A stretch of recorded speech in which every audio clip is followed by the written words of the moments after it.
Okay, good afternoon, good morning, good evening, depending on where you're watching me from. Welcome to the Pungent Talk Hub, where we have real conversation and we say the silent truth.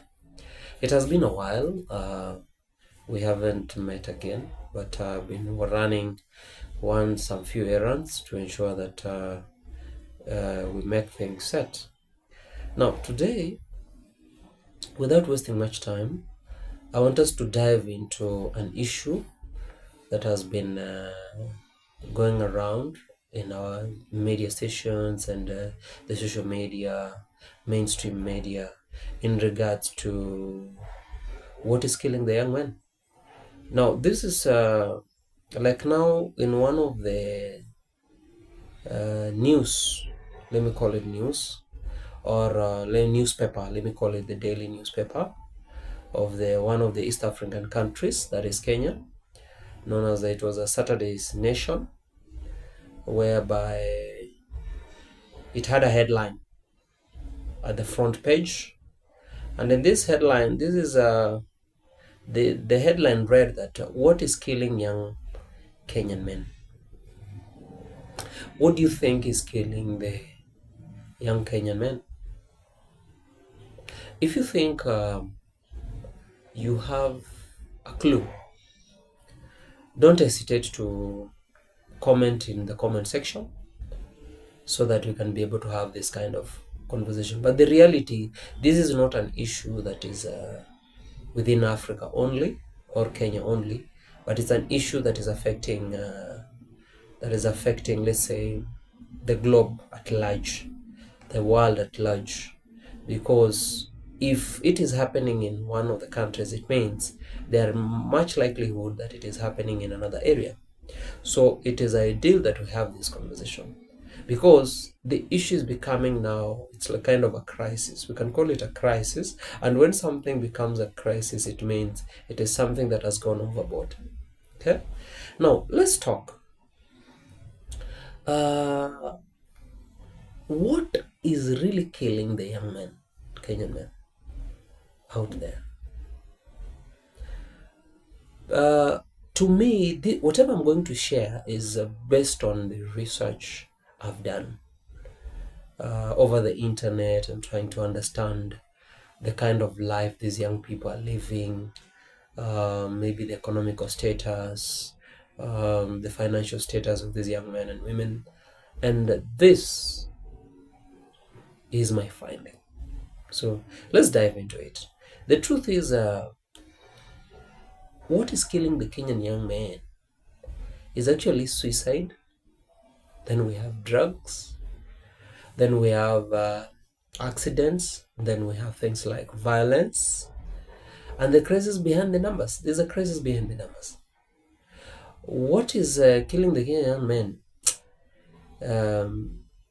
This is a silent crisis that nobody wants to talk about.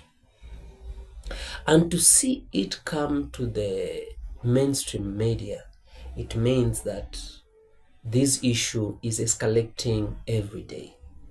And it needs cumulative effort to be able to tackle it. But if we avoid having this kind of conversations, then it means that we're much likely to see it. It's like kind of, let me call it kind of like a ticking time bomb. Okay? So among the things I've mentioned, that is drugs, we call it a suicide, we have violence, and so on and so forth. We also saw an incident in which one of the political parties was mad with a lot of violence and people died. And also today, as I was walking through the social media, I saw a young man gallop a bottle of vodka, and at the end of the day, he died. So look at this thing, is whereby out of the vodka, he died, okay, because of the influence. Then also we have the political thing, whereby there was a lot of violence and skirmishes that led to young men and women dying, very young, innocent, and they died. So all this contributes to the number of the young men who are dying, not only in Kenya, but also within the African continent and other parts of the world. The other day I was looking at a video, and there is a young biker from one of the European countries. She was driving her bike, she got an accident, and she died while recording herself. And it's so sad to see a 22-year-old girl die. So beside all this, you can see the kind of death we are trying to talk about. All this, they're culminating to something. But when we go to this newspaper, this is something that should make us stop everything that we are doing and look at it very keenly. Okay? And underneath, it is a 4 disturbing images, whereby we have suicide, road accident, drugs, violence, and others. Most others are just sudden. But the ones I've mentioned are actually the key ones that were, in terms of the statistics that I find out, those are the ones that were leading. This is more than a newspaper story. It's more than a newspaper story. Because there's your brother out there, your cousin is out there, your father, and so on and so forth. It is a question that every parent, teacher, religious leader, government official, and young person in Kenya should be asking himself or himself. That is. Because behind every statistic is a son. Think of it. Behind every statistics is a son, is a brother, is a husband, is a father, is a friend, a young man who had dreams. This is a young man who had dreams. Someone who wanted to build a house. Because each and every person, when we grow up, we want to live well, build a house. Someone wanted to start a business. This is a young man who had a vision and a dream that I will start a business, maybe. Someone who wanted to provide for his family. Because literally, there's no man who doesn't want to provide for their family, And in this particular case, each and every young person has the vision and the dream to be able to do this. Then someone who simply wanted to have a meaningful life. Because each and every man out there wants to have a meaningful life. So today, we are not just asking, why are young men dying? We are asking a deeper question. What is happening to young Kenyan men before they reach the point of death? That is a key question that we need to have. Register it into your mind. Assume it's not only in Kenya, but maybe another part of the globe. What is happening to young men before they reach the point of death? Because I'm aware of some countries like in the Europe whereby now they're using antidepressant. Imagine, antidepressant. People are depressed to an extent that now they're forced to use antidepressants. Are you getting the point? These numbers are warning us. Kenya's 2024 Vital Statistics report provided a disturbing picture. That's a very disturbing picture. Among suicide cases involved people aged between 15 and 29. Approximately 5 out of every 6 were male.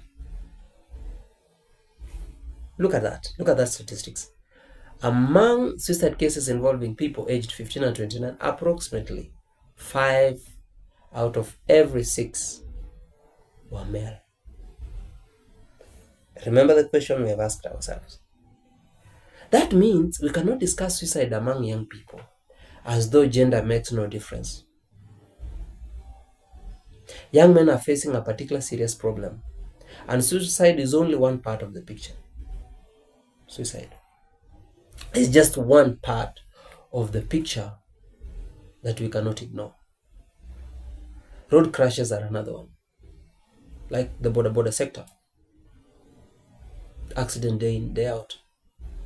You can walk into the emergency rooms within the hospitals, and you'll be able to see what we're talking about. The scenes in those places are heartbreaking.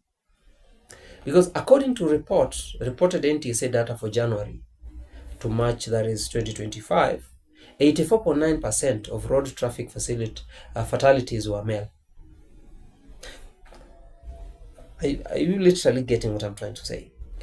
That 84.9% of road accidents, fatalities were male.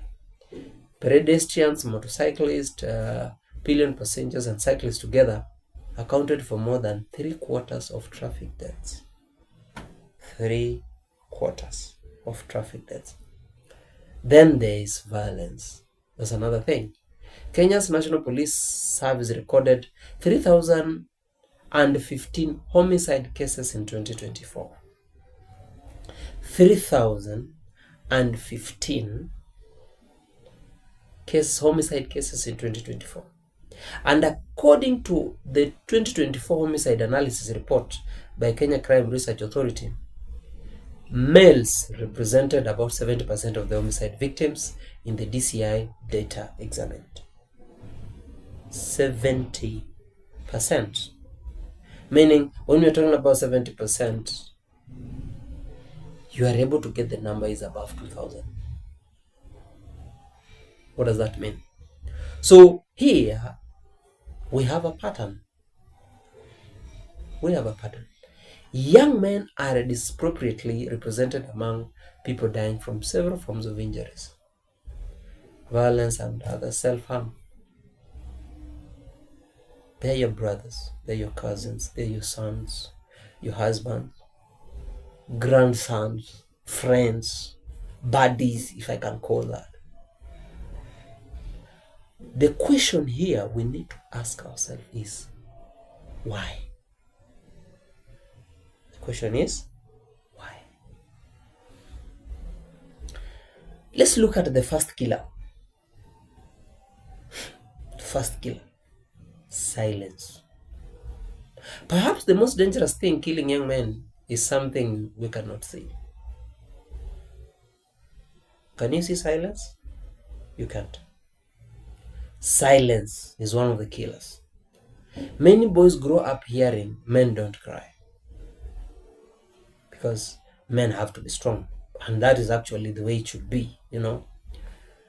Be strong, handle your problems, don't complain, don't show weakness. Real men don't fear, and this is nothing wrong with teaching resilience, because actually men are builders. The muscles are built for building, carrying weight, but the problem begins when resilience becomes emotional imprisonment. A young man can be completely overwhelmed and still say, I'm fine. He can be drowning financially and tell everyone, I'll figure it out, He can be suffering from depressions and continue smiling because the pain is taken inside. He can be experiencing relationship problem, unemployment, rejection, loneliness, or humiliation, and never tell anyone, because they say you die as a man. Eventually, the pressure becomes unbearable unless they have undergone teachings on resilience and ability to hold on, so that to hope that tomorrow will be better. Research on Kenya youth has repeatedly identified unemployment, financial difficulties. We have things like family expectation, academic pressure. We have things like relationship, loneliness, and social pressure among major stressors. So people are dying in silence.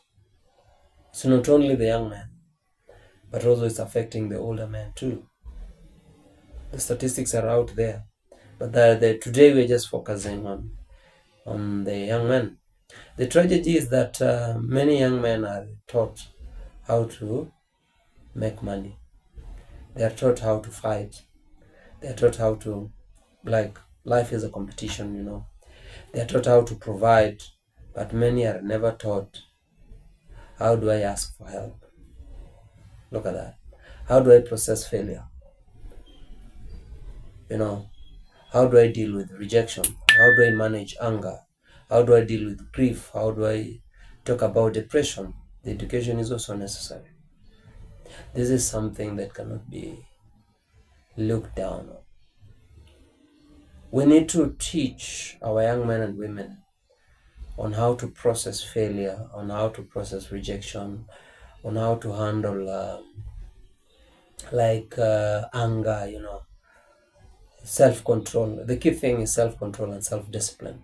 Because if we are not able to teach them about this thing, then it means that they are likely to fall into the trap of the silent killers, Because look at this in a way that this is a young man who is used to excelling, who has not, let's say, in a way that, let me put it this way, he has never experienced any failure or any rejection. And this one begins from a tender age whereby if they need something, they are given. They have never experienced a scenario whereby they lack something, or they are taught like you need to succeed, and this child has been topping classes, excelling in education, but in the long run comes a time when now they realize also there is also another aspect of life. When they fail on the other side, they tend to assume that the way they were excelling in education will also be the same way they will be excelling in relationship, or maybe in maybe financial field, or maybe in the social life, But these are different elements of life which needs to be balanced. So there is need to have a conversation on how to handle this thing. Then number two, the second killer is unemployment and the pressure to make it in life. We're living in a generation whereby each and every person is trying to bridge the gap and make ends meet. They want to make ends meet. How? Imagine being 25 years old. You have finished school. You have your certificates. Your parents sacrificed everything they had to make sure that you get education. Maybe they sold their piece of land in the village. Maybe they sold the cattle or the livestock they had. Or literally they sold everything. Try to see that you get this education, which is very expensive as of now. Then in the long run, your relative expected you, or they expect you to succeed. Your friends are posting cars, businesses, holidays, and houses on social media on their achievement. And every morning you wake up without a job. Then somebody asks, when will you marry? Or when will you get married? Another person will ask you, have you built? Or when will you build? Another person will ask you, which job are you doing? Or what do you do? Eventually, a young man can begin to feel that his value depends entirely on what he can provide. And in the event that he fails to provide, then a problem is propping in. Now, it means he will begin programming himself to comparing himself with other people. So he'll also want to do something. At the end of the day, Kenyan youth it literally faces a serious employment challenge, whereby there is something known as Afrobarometer found that 43% of the young Kenyan respondents aged 18 and 35, you know what they said? They said they were looking for work, while many also identified skill mismatch and lack of experience as barriers. Look at that. Skill mismatch is also another problem, because you realize that a given skill is being sought in the market, but the education system that we have received from school does not match the job market. It means they are unqualified, and many employers will find it difficult to take the initiative to take the young people and retrain them because of the cost. Who is ready for that? Nobody. Means these young people will end up maybe alcoholic, others will venture into crime, which will cause them to die at an early age. And then also there is a report by the World Bank has also highlighted that about 85% of Kenyan youth rely on informal work, much of it insecure and offering limited opportunity for advancement. This creates a dangerous psychological question. There's no job, no money, which means failure. Failure means shame, shame, isolation. And isolation can become dangerous, but we need to change. We need to change the message. A young man without a formal job is not a failed human being. We must build an economic where young people can acquire skill, create businesses, access finance, and earn dignified income. By being able to do this, they can be able to meet their livelihood, improve their living standards, and be able to handle a few things. Okay, as we continue looking into this, we are taking a short break, then we'll continue again. Number 4, or the next thing is drugs. The escape that becomes the trap. Drugs look like an escape, or this is characterized by people are afraid of facing the fears of the things that they are encountering, so they opt to venture into drugs. Maybe others will go there as let's say luxury, maybe. But the newspaper realized that it also points a direct links to drugs and substance abuse. And many young men these days are really partying a lot. It began as partying, let's go make fun. But at the end of the day, they get consumed by the drugs. Others have died in accident. Others have died I've lost very many friends. I've lost former classmates who have succumbed to substance and drug abuse. And this is something that deserves serious attention from all aspects of life, from the government, from the churches, the religious organizations. We have other non-government organizations and groups. Because when you look at a report, NACADA, that was done by NACADA, which was a national survey, found out that among Kenyans aged between 15 and 24, about 632,846 young people were current users at least one drug or substance abuse. Think about that. That's almost past half a million. That is 0.6 million actually. According to the 2022 survey that was done, alcohol, tobacco, cat, and cannabis were among the substances that were reported to be abused. Look at that. More recent NACADA research among universities students found that 45.6% reported lifetime use of at least one drug or substance, while 26.6% reported current use in the study. But here is the part we sometimes miss. A drug problem does not always begin with, I want to destroy my life. Somebody does not say, I want to destroy my life.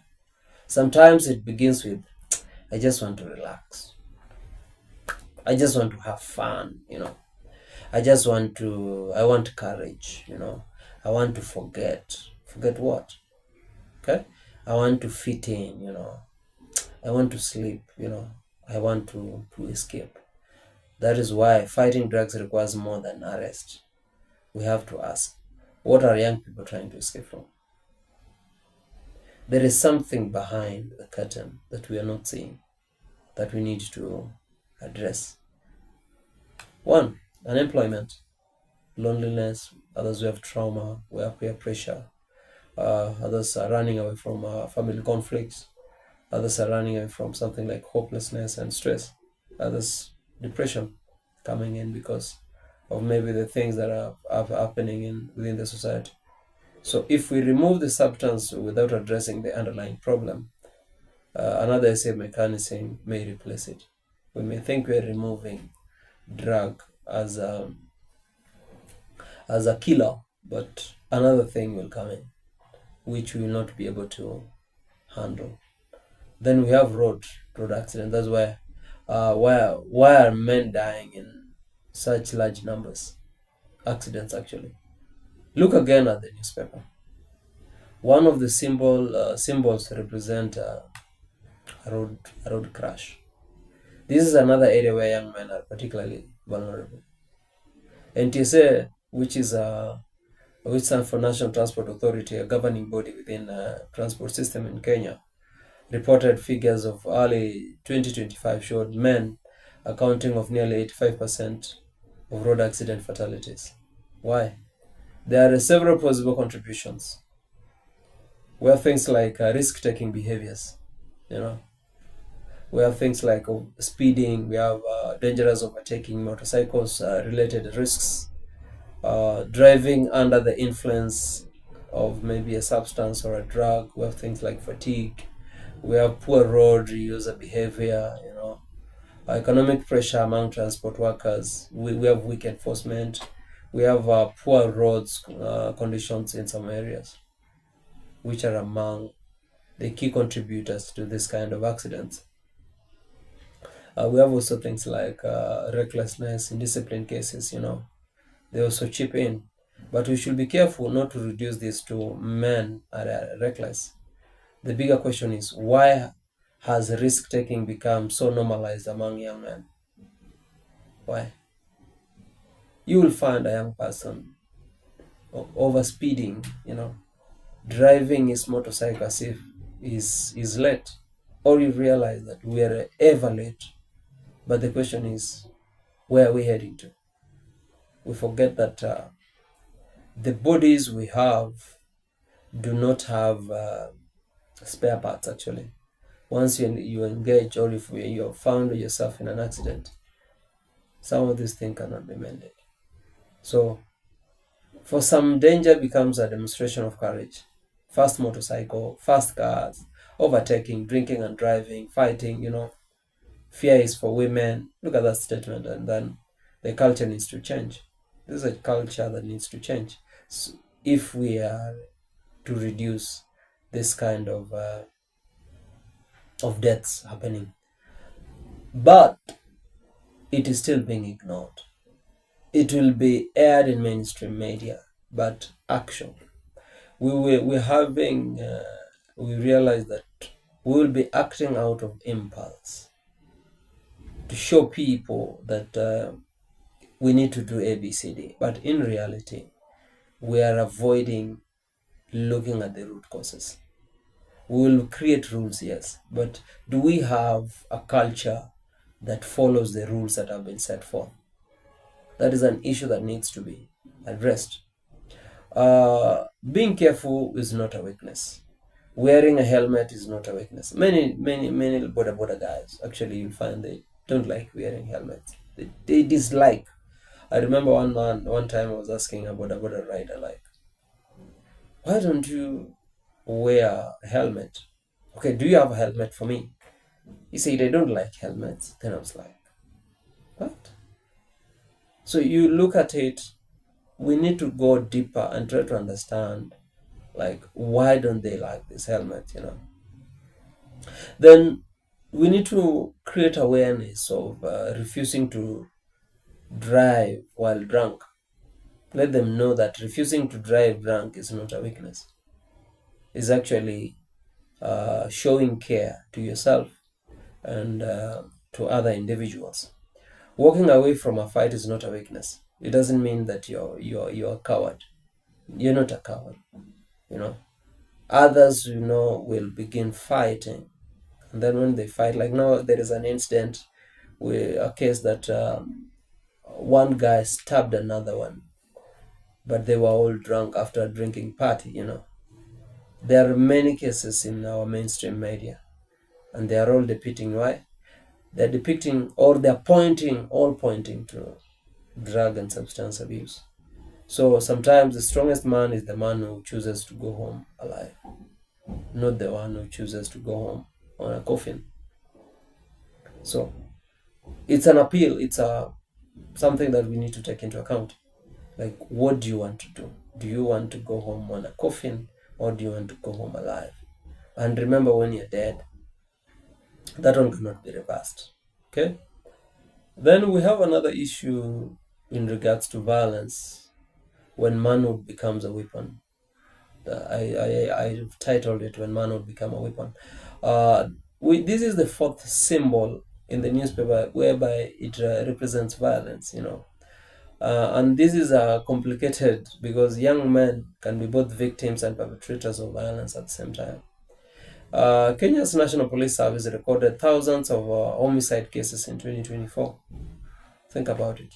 Research on human rights monitoring also show that young men are heavily represented among victims of certain forms of violence, death. For example, an analysis of 2024 police killings reported that 91% of the victims were male, with young people aged 18 and 34 forming the largest group. Look at that. That number, the numbers don't lie. Sometimes it begins with, "You disrespected me." You cannot talk to me like that. Huh? I must prove that I am a man.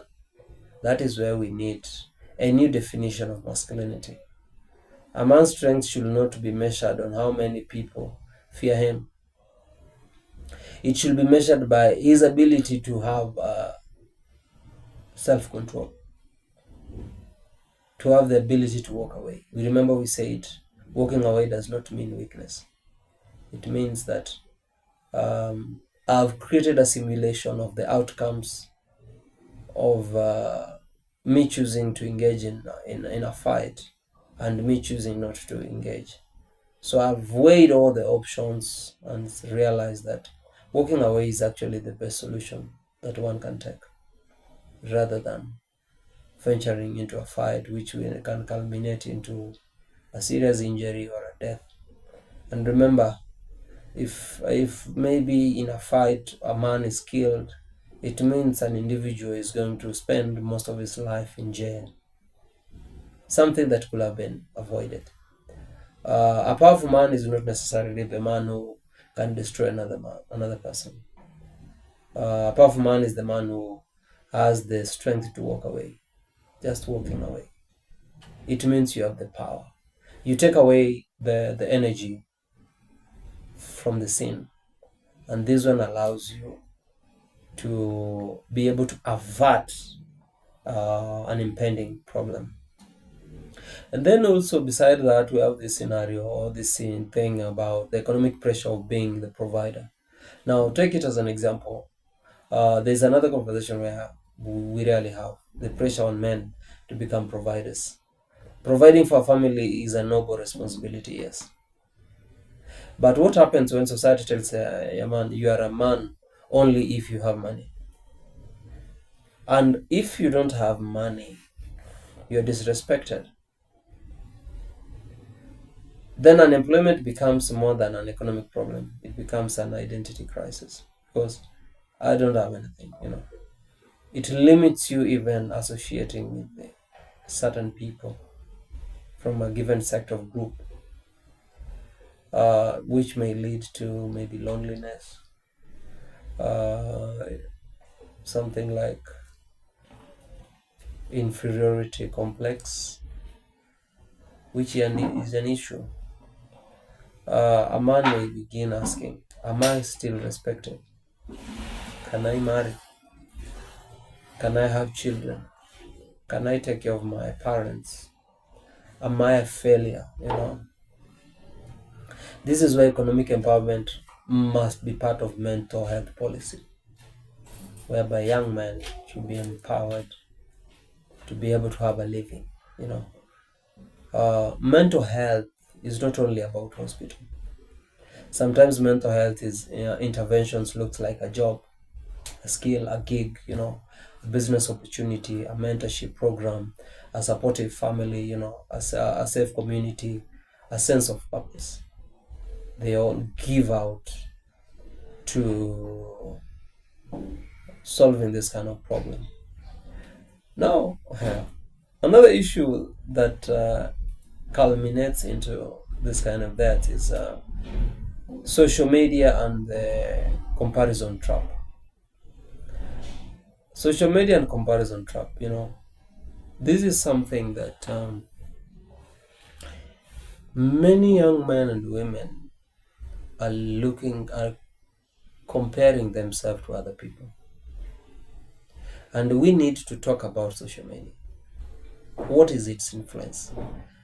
A young man opens his phone, one person has bought a car, or his age mate has bought a car. Another has built a house, another has traveled abroad, another is showing money, another one is getting married, lavish wedding,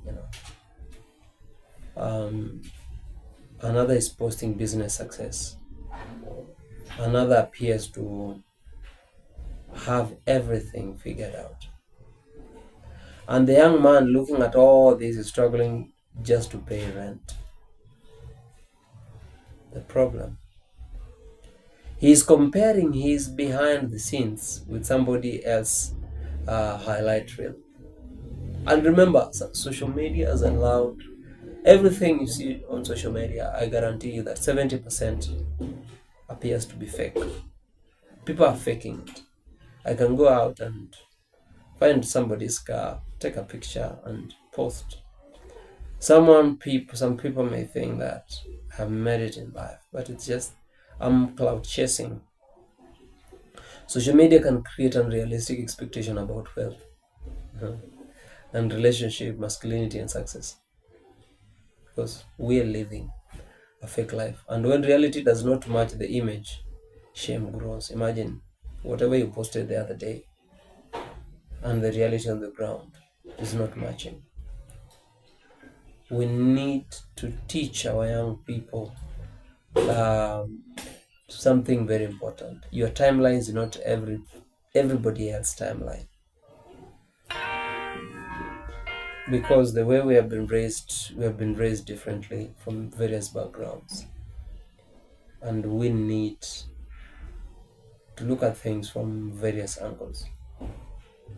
The next thing we look at into is relationship rejection and loneliness. Young men also experience heartbreaks.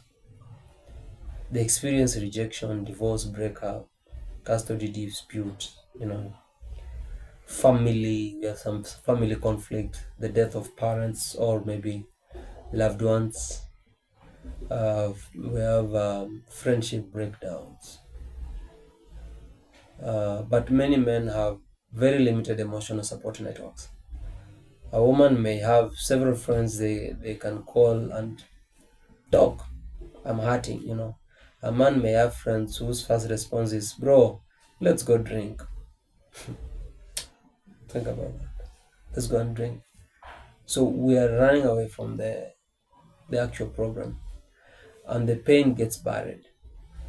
But remember, when alcohol gets over your head, tomorrow you remember, I still broke up with my girlfriend. I'm still grieving, and so on and so forth. Uh, this is why men need healthy spaces where they can talk, have a conversation, allow them to talk, and shame gets buried. This is why men need healthy spaces where they can talk. Not every conversation needs to be about money. Sometimes we just need to go and chill out in the woods, do some swimming together, and give each other that company. Not every friendship needs to revolve around alcohol. No, it doesn't add up. Men need community where they can say, I'm struggling, man. Yeah, sometimes we talk. We have a team whereby we talk and tell man, I'm experiencing ABCD. Just somebody to give you that listening ear, so that you can be able to vent out, and then your fellow man will tap you on the back and say, nah, you know what? You're not alone in this. Let's rise up and go. Okay, so it makes it much healthier to understand that also when we fail, or when you fell down, someone is caring about you. And instead of being mocked, some will respond, tell me what is happening. So when you get such a listening ear, it allows you to begin healing from inside. But when we choose to numben it with alcohol, then it means we are diving away from the truth. Again, another thing that comes forth is the health problem that women don't talk about. The crisis is not only suicide, drugs, and accidents. There's also the problem of men delaying healthcare. Sometimes men, we find it very difficult to go to the hospitals because we delay symptoms. Then we'd say, it's just normal. It's nothing. I'll be okay. Men don't get sick. But when we ignore the health problems, doesn't mean that the issue has disappeared. The issue didn't disappear. Instead, we just buried it for a short while. The Kenyan demographic and health survey found that 26% of men aged between 15 and 49 had consumed alcohol in the previous month, while 11% reported tobacco use. It also found that only a small proportion had ever been told by a healthcare worker that they had depression or anxiety. But the issue is not being. Instead, you'll go there, you'll be diagnosed, and you'll be given painkillers and maybe some kind of antibiotics, and you expect that the issue will disappear. But in reality, that does not mean mental illness is rare. It may mean that many cases remain undiagnosed or untreated. The lesson is simple. Going to the hospital is not weakness. Talking to a counselor is not weakness. Getting tested is not weakness. Asking for help is not weakness. But fundamentally, I believe in women taking care of our health first. And taking care of your health means it's not just about going to the hospital for checkup, but actually it means the food you eat, the kind of information you consume, the people you listen to, the group you hang around with, the physical exercise, the sleep. Many of us, you realize even sleeping is a problem.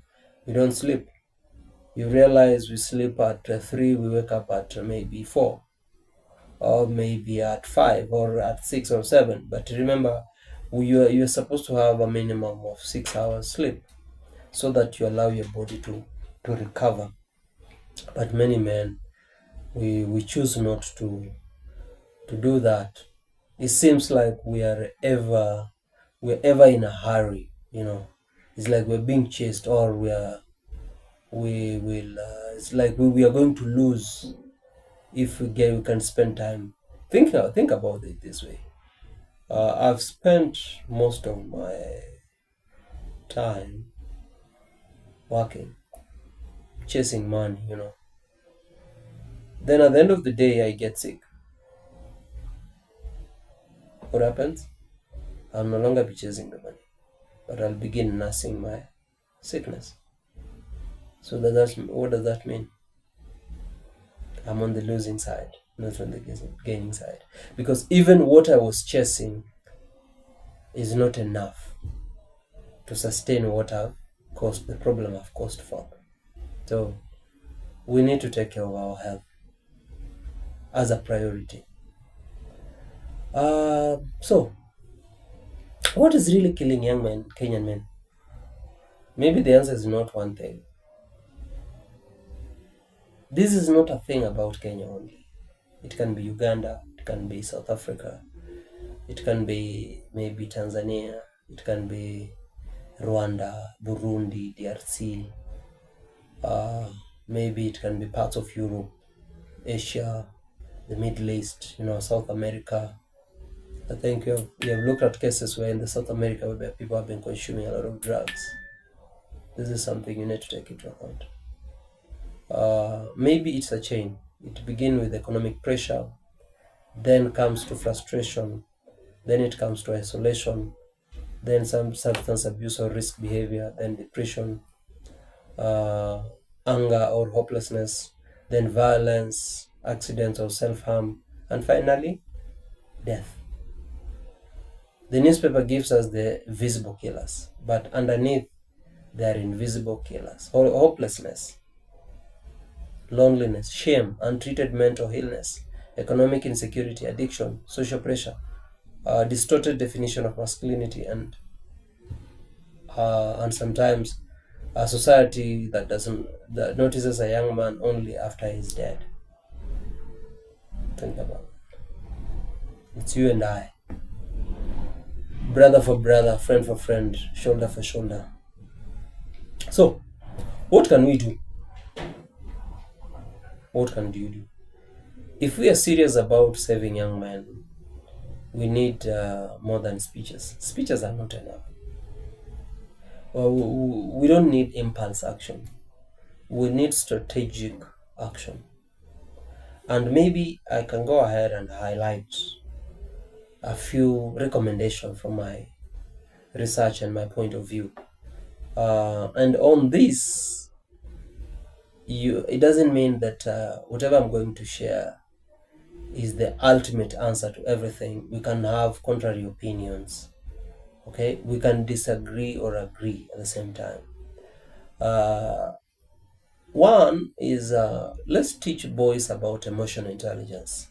From primary levels, boys should learn about emotional regulations, something like conflict resolutions, communication.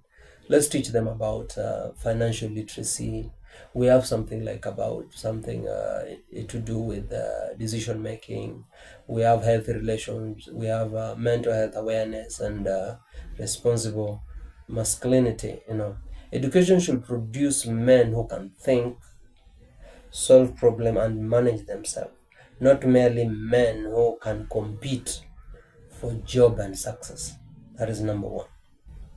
Number two, create meaningful economic opportunities. Young people need technical skill. They need apprenticeship. They need entrepreneurial support. They need access to affordable capital. We have digital skills. We have agricultural opportunities, manufacturing opportunities, and mentorship. Better pathways from education into employment, because education without opportunity can create frustration. That is why I've interacted with many people with degrees, and they're languishing in depression because someone was asking, there is a video I was looking about a young man in Tanzania. He was asking himself, why did he go to school? That he spent all those years But now he has a certificate which cannot put food in the table. He was crying and saying, I'll just go home and tear those certificates apart. Look at the frustration. He was crying, and when you look at him, it's kind of someone who was indulged into some alcohol because of the depression and frustration. So others will opt to go and drink because now they see no hope in life. So this is something that needs to be addressed by each and every one of us. Number 3, we need to make mental health service accessible. Mental health services should not be something people seek only after a crisis. They should be available throughout school, university, churches and mosques, community organizations, workplaces, youth centers, and then primary healthcare facilities. This is very important because men must be able to seek help without being ridiculed. At the same time, I'll urge the elderly to be able to accommodate us, accommodate the young people, accommodate each other, and give a listening ear to them so that they can be able to understand that failure or all these things can be averted or can be avoided, such that they cannot be able to just venture into it, but they can all be able to look at the negative part of it and the ultimate harm that they will get by going and maybe the alcohol and the substance abuse, depression and so on and so forth. So they're able to stand up on their own and believe like, what, today I'll be down, but tomorrow I'll rise up. That is that is how life is. Then number 4, fighting addiction through preventive and rehabilitation. We need to stop treating every person struggling with addictions simply as a criminal. It's not an offense. Prevention, treatment, rehabilitation, and reintegration really matter. It means we give them shoulders to lean on. We tell them, what, in as much as they're doing this, what about if we are able to do this? Or we can try to find something that can keep them busy, such that by the time they reach about, they can remember about that they have not taken maybe a glass or a cup. It's too late, they're tired. They go home, tomorrow they wake up, they continue the same. With the time, we would have killed the craving for a cup. Okay? Because NACADA's research indicates the relationship between substance use disorders and depressive disorders, and it highlights the need for gender-sensitive approaches because men show higher prevalence of substance use disorders. See? Then number 4, we need to redefine masculinity. We need to teach boys courage is asking for help, strength is controlling your anger, wisdom is walking away from unnecessary violence, responsibility is protecting your life. Manhood is not measured by the number of women you sleep with. No. Manhood is not measured by the car you drive. Manhood is not measured by how much alcohol you can drink. So, like that guy, he was galloping the vodka bottle, and the group around him are cheering him up, But at the end of the day, he succumbed to it. Manhood is not measured by how many people fear you. A man's value is much bigger than these things. These are things that needs to be addressed. Then another thing we can talk about is the role of fathers. Fathers have a particularly important role within a society, whereby we need to talk to sons, not only when they have made mistakes, talk to them when they are doing well, those moments when people are happy, Try to inquire about them by asking questions like, how are you really doing? What are you worried about? Are you struggling financially? How are your relationship? Are you using drugs or alcohol to cope with something? Do you feel like life is going nowhere, or are you having a heavy load within you? And also sometimes father needs to say like, I don't have all the answers either. That sentence can make a son realize like, I don't have to pretend to be invincible. It makes them understand that the struggles that they are undergoing through Also, the older men out there are going through the same, but they are finding different ways of coping with it. Then also we have the role of mothers in the society and other family members, whereby mothers and families also have a role which they need to take. Sometimes families celebrate a boy only when he starts making money. But before he becomes a provider, he is a human being. Let's also know that they are loved before they succeed. They belong before they become healthy. They matter before they get a job, or not necessarily a job, but before they get something to do that can elevate their life from one point to another. Those are some things that we need to take into account.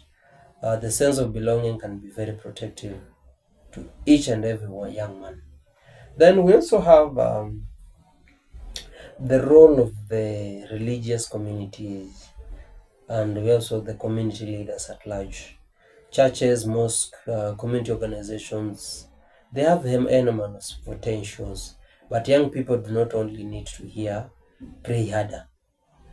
Sometimes we are told to pray, pray, pray harder, but we forget that we need someone to talk to. They need someone to say, let's talk and have a conversation. But when a barrier has been created between the religious community and the youth, because many will fear being judged or being turned into topics out there. So they'd rather not say a thing but continue what they're doing, because now nobody's listening to them, nobody's protecting their identity. So they'll find it very difficult to go out and share. At the same time, we need to tell them, like, let's find a counselor, let's help you develop a skill, let us connect you with an opportunity, let's help you overcome addiction. And these are some of the things. They're very small. Look at them as very small things, but they mean a lot, because faith can provide hope, community, and purpose, while professional mental health care can address psychological distress. We should not force one to replace the other, but we just need to find a way of integrating all these ideas at the same time. A message to young men: if you are really watching this and you're struggling, listen carefully. Uh, you are not your bank balance. You cannot be defined by your M-Pesa, by the balance in your credit card or your bank account. You are not your job title, because today you can be in a job or in a work, tomorrow you don't have. What does that mean? It doesn't mean that that is the end of life. You are not your relationship status. And today you can be in a relationship, things don't work out. What do you do next? Huh? We're living in a world of 8 billion people. Do you think when one relationship dies, that's the end of it? No. We try to find a meaningful relationship.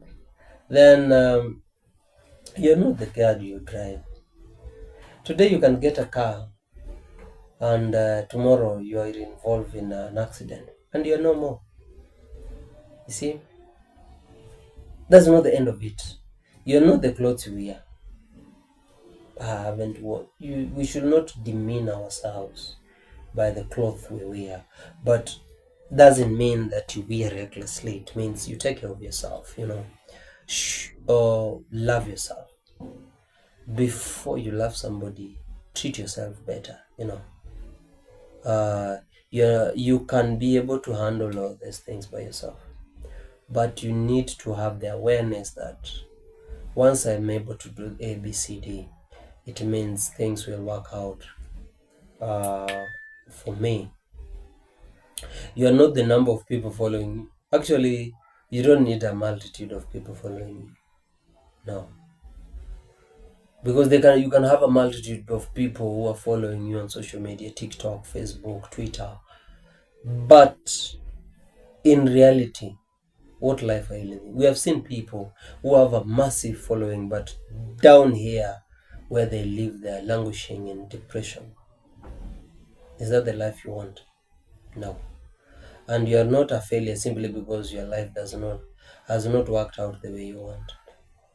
You're not a failure. Remember, tomorrow the failure you have encountered today will become your strength. Okay? You can start again. You can learn again. You can seek help. You can leave drugs. You can leave violence. You can change your friends. You can acquire new skill. You can start small. You can rebuild. Your life is worth protecting. That is why I recommend young people to read the book by James Clear, Atomic Habits. He talks about the law of compounding, whereby you can begin doing something small, small, small. At the end of the day, you realize that you have acquired something. Take an example. I want to climb, maybe go to the first floor of a building or the second floor, and I want to use the staircases. So I cannot just stand and jump, but I'll go stair by stair, stair by stair. Then at the end of the day, I'll find that I've reached where I wanted to go. So let us not be, let us not confuse ourselves with anything, but let us choose to learn step by step, because when you build slowly, because a great journey begins with a step, just one step after the other, step after the other. At the end of the day, you realize that we are somewhere. Now, as we wrap it up today, it has been a long, long, long, long thing. We must stop counting dead young men. Let's stop it. The question in this newspaper is, what is killing the young men? So we need to not look at the numbers, but look at the causes that are causing these young men and women to do what they do. But perhaps we should ask one another this question. Sorry. What are we failing to give them while they are still alive? What are we failing? Are we giving them education? Are we giving them opportunities to maybe bring out the best in them? Are we giving them purpose? Because many people are lacking purpose out there. Are we giving them mental health support? When was the last time we gave them? Are we giving them responsible role models, or ourselves? Are we role models to them? When they look at us, can they be able to say, like, I like what you're doing, huh? I would like to be like you. Are we giving them safe communities to live in, or we're judging them? Are we teaching them how to handle failure, or we laugh at them when they fail? Are we teaching them on how to manage anger, or instead we rubbish them and tell them how stupid they are? Are we teaching them how to build healthy relationship, or all we can just do is condemn them for what they're doing? Are we teaching them that asking for help does not mean make them weak? Personally, I've asked help, and by doing that, today I'm standing up again. Today I'll be living, I'll be happy. Tomorrow I'll be sad. But that is not the end of life. You can still rise up and do something. Um, because if we only react after a young man dies, we have already lost the battle. The goal should not simply be to explain to young men why they are dying. The goal should be to keep them alive, because we need them. That young man who is dying today can be a great person tomorrow, can be labor that we are looking for, can be a voter that you need, can be a father, can be a customer that you need, but they have to be alive today. Kenya does not have a shortage of young men, neither does Africa, neither does the globe. Uh, every generation has enormous potential which needs to be tapped. So the question is whether we will allow the potential to be destroyed by unemployment, addiction, violence, hopelessness, depression, risky behavior, or silence. Our young men are not disposable. They are sons, they are fathers, they are uncles, they are innovators, they are workers, they are leaders, they are the future of our communities. And saving them requires all of us So let's stop telling men to be strong while giving them no safe place to be vulnerable. Let's stop waiting for funeral before uh, we start conversation. Let us build an environment or a community where young men don't merely survive but have reasons to live. As I close down, if this conversation has touched you, don't just watch and move on. Share this video with a friend, send it to a young man, send it to a father, send it to a mother, send it to a teacher, send it to an organization, tag anybody along, and most importantly, talk to someone, because sometimes the conversation you think is unnecessary could be a conversation that is saving a life. What do you think is killing many young men in East Africa, in Africa, in your country, wherever you're living in? What do you think? Is it unemployment? Is it drugs? Is it suicide? Is it violence? Is it family pressure? Is it broken relationship? Is it social media? Or loss of purpose or something else? Leave your thoughts in the comment section and let us start the conversation. Thank you for watching. Until next time, we'll meet again. Have a blessed evening. Have a good day. Have a good night. Thank you.